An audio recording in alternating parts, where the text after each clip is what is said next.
ಅವಗಾಹನೆಯನ್ನು ಪಡೆದಿರ್ತಕ್ಕಂಥ ಜಗಜ್ಯೋತಿ ಬಸವಣ್ಣ ಮಂದಿರದೊಳಗಿದ್ದಂಥ ಜ್ಯೋತಿಯನ್ನ ಜಗಕ್ಕೆ ಬಂದು ತಲುಪಿಸ್ತಾರೆ. ಅವ್ರು ಹೇಳ್ತಾರೆ, ಎನ್ನ ಬಂದ ಭವಂಗಳನ್ನು ಪರಿಹರಿಸಿ ಎನಗೆ ಭಕ್ತಿ ಗಣವೆತ್ತಿ ತೋರಿ ಎನ್ನ ಹೊಂದಿದ ಶೈವ ಮಾರ್ಗಗಳನ್ನು ಅತಿಗಳೆದು ನಿಜ ವೀರಶೈವ ಆಚಾರವನ್ನು ಅರಿಹಿ ತೋರಿದ ಚನ್ನಬಸವಣ್ಣ ಅಂತ ತಿಳ್ಕೊಂಡು, ಬಂಧುಗಳೇ, ಸಾವಿರಾರು ವರ್ಷದ ಈ ಪರಂಪರೆಗೆ ಒಂದು ಘನತೆ ಇದೆ.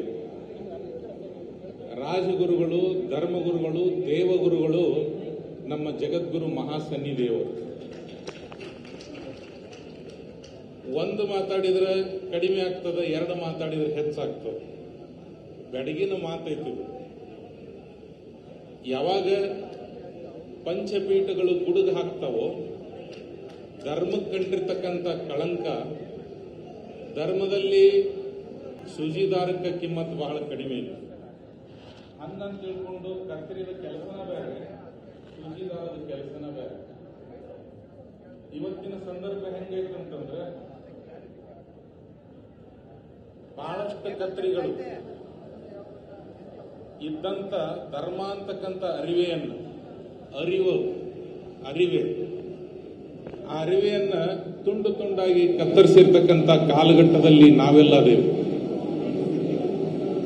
ಮಹಾಸನ್ನಿಧಾನದವರ ಅಪೇಕ್ಷೆ, ಆಶೀರ್ವಾದ ಏನಪ್ಪಾ ಅಂತಂದ್ರೆ, ಏನು ಕತ್ರಿಗಳು ಕತ್ತರಿಸ್ಕೊಂಡು ಹೋಗ್ಯಾವ, ನಾವು ನಿಂತೇವಿ. ಹೀಗಾಗಿ ಎಲ್ಲರೂ ನಮ್ಮವರೇ, ನಮ್ಮಿಂದ ಭಿನ್ನ ಯಾರೂ ಇಲ್ಲ. ಎಷ್ಟು ವಿಶಾಲ ಹೃದಯ ನಮ್ಮ ಜಗದ್ಗುರುಗಳು ಅದಾವಂತಂದ್ರೆ, ಎಲ್ಲರನ್ನ ಅಪ್ಪಿಕೊಳ್ಳುವ, ಒಪ್ಪಿಕೊಳ್ಳುವ, ಬಂದಂತವರನ್ನ, ಅದು 12ನೇ ಶತಮಾನ ರೇವಣಸಿದ್ದೇಶ್ವರ ಕಾವ್ಯ ಅಂತ ಬರ್ತದೆ. ಜಾಲವಾದಿ ಮಲ್ಲಣ್ಣ ಕವಿ ಅದನ್ನು ಬರೀತಾನೆ. ಜಗದ್ಗುರು ರೇವಣಸಿದ್ದರು ಬಿಜ್ಜಳನ ಅರಮನೆಗೆ ಹೋಗ್ತಾರೆ. ಬಿಜ್ಜಳನನ್ನು ಪರೀಕ್ಷೆ ಮಾಡ್ತಾರೆ. ಆದ್ರೆ ಜಗದ್ಗುರು ಮಹಾಸನ್ನಿದೇವರ ಮಹಿಮೆಯನ್ನ ಅರಿದೇ ಇದ್ದಂತ ಬಿಜ್ಜಳ ತಾತ್ಸಾರ ಮಾಡ್ತಾನೆ.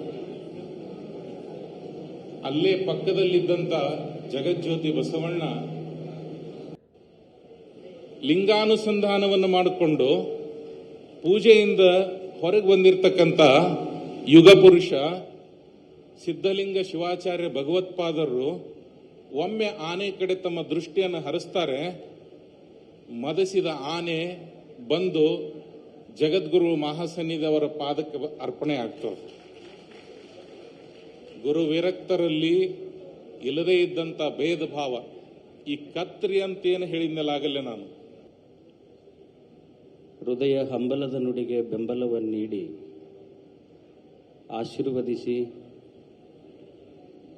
4 ಮಾತುಗಳನ್ನು ಆಡುವುದಕ್ಕೆ ಅವಕಾಶವನ್ನು ಕೊಟ್ಟಿರುವಂಥ ಈ ಧರ್ಮ ಸಮಾರಂಭದ ಸಾನ್ನಿಧ್ಯ ವಹಿಸಿದಂತಹ ಜಗದ್ಗುರು ಪಂಚಪೀಠಾಧಿಪತಿಗಳ ಪವಿತ್ರವಾದ ಪಾದಗಳಿಗೆ ಭಕ್ತಿಯ ಪ್ರಣಾಮಗಳನ್ನು ಸಲ್ಲಿಸಿ, ಈ ಕಾರ್ಯಕ್ರಮದಲ್ಲಿ ಪಾಲ್ಗೊಂಡಿರುವಂಥ ಎಲ್ಲ ಪರಮ ಪೂಜ್ಯರ ಪವಿತ್ರವಾದ ಪಾದಕ್ಕೆ ಭಕ್ತಿಯ ಪ್ರಣಾಮಗಳನ್ನು ಸಲ್ಲಿಸಿ, ಈ ಕಾರ್ಯಕ್ರಮದಲ್ಲಿ ಉಪಸ್ಥಿತರಿರುವಂಥ ಎಲ್ಲ ಗಣ್ಯಾತಿ ಗಣ್ಯ ವ್ಯಕ್ತಿಗಳೇ, ಈ ಕಾರ್ಯಕ್ರಮದಲ್ಲಿ ಪಾಲ್ಗೊಂಡಿರುವಂಥ ಮಹಾಜನಗಳೇ, ತಾಯಂದಿರೇ, ಮುದ್ದು ಮಕ್ಕಳೇ,